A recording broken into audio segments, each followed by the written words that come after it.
మన అనుబంధ సంస్థ ఎన్ఈటీఎస్ ఇచ్చిన సర్వేను మన అన్ని జిల్లాల్లో ప్రీపోల్ సర్వే చెప్పేశాను. ఒక కర్నూలు, అనంతపురం, చిత్తూరు జిల్లాలు మాత్రమే మిగిలినవి. ఓవరాల్గా బ్రీఫ్గా చెప్పేస్తాను.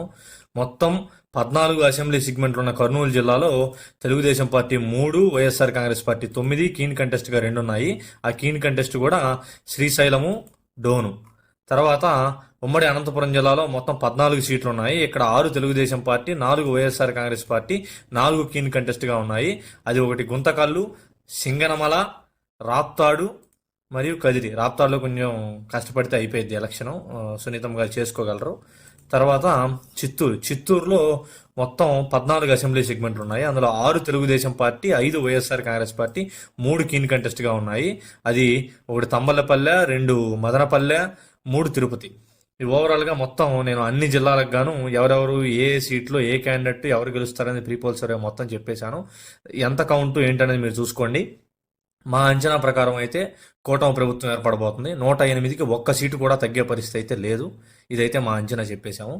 ఇప్పుడు ఎలా ఉందంటే మన వీడియోస్ చూసే వాళ్ళకంటే కూడా వీడియోస్ చూడకుండా ఎవరు గెలుస్తారు అక్కడ ఎవరు గెలుస్తారు ఈ క్యూరియాసిటీ ఎక్కువైపోయింది. ఈ క్యూరియాసిటీ ఉన్న వాళ్ళు వీడియోస్ చూడొచ్చు కదా, చూడరు. ఎందుకంటే వీళ్ళకి పొలిటికల్ సెన్స్ ఉండదు.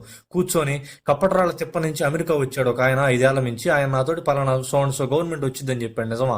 వీడియోలు చెప్తున్నారు కదా పోయి చూస్తే అర్థమవుతుంది. తర్వాత తెలంగాణలో మా ఫ్రెండు రాత్రి ఇది అన్నాడు. నిజమా? తెలంగాణలో ఎవరు వస్తారో వాళ్ళకి తెలియదు. ఏడు నుంచి ప్రజావాణి చెప్పింది 64కి ఒక్క సీటు తగ్గదు కాంగ్రెస్ పార్టీ కానీ. ఆడెవరు వస్తారో వాళ్ళకి తెలియదు. వాళ్ళు ఆంధ్రాలో ఎవరు వస్తారో డిసైడ్ చేస్తారా? ఇలాంటి మేధావులు ఉంటారనమాట. వీళ్ళు చూడరు, వీడియోలు చూడరు. వీళ్ళకి తెలియదు, పొలిటికల్ సెన్స్ ఉండదు, ఏమీ తెలియదు. తెలుసుకోవాలని క్యూరియాసిటీ మాత్రం ఉండింది. క్యూరియాసిటీ ఉన్నప్పుడు వీడియోలు చూడరు. కానీ మనకి సింగిల్ ప్రాసెస్ మనకు అవసరం లేదు. డైరెక్ట్ రిజల్ట్ ఏందని చెప్పేయాలి వీళ్ళకి. అంత ఇప్పుడు ఎంత కష్టపడుతున్నాం. 6 వారాల నుంచి ఒక సర్వే టీం తిరిగింది. మనం ఆ వచ్చిన సీట్లని 1కి 2 సార్లు వెరిఫై చేసుకున్నాం. ఎంత కష్టపడి వీడియోలు చేస్తున్నాం, ఇంత కష్టపడుతున్నాం మనం. కానీ వీళ్ళకి సింపుల్గా ఎవరు గెలుస్తారని చెప్పేసేయాలి వీళ్ళకి. అది ఓకే. అక్కడ ఎవరు గెలుస్తారు, ఇక్కడ ఎవరు గెలుస్తారు, మళ్ళీ గుచ్చు క్వశ్చన్లు వేయడం. ఎవరు గెలుస్తారంటే వీడియోలు చెబుతున్నాం. నేను జిల్లా చూస్తే సరిపోయేది కదా. అబ్బాయి అట్ట చూడం మళ్ళీ మేము మాకు ఫైనల్గా తెలిసేయాలన్నీ.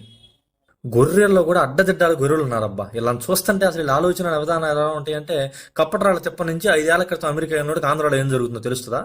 తెలంగాణలో కూర్చున్నోడికి ఎవడికో ఆంధ్రాలో ఏం జరుగుతుందో తెలుస్తుందా?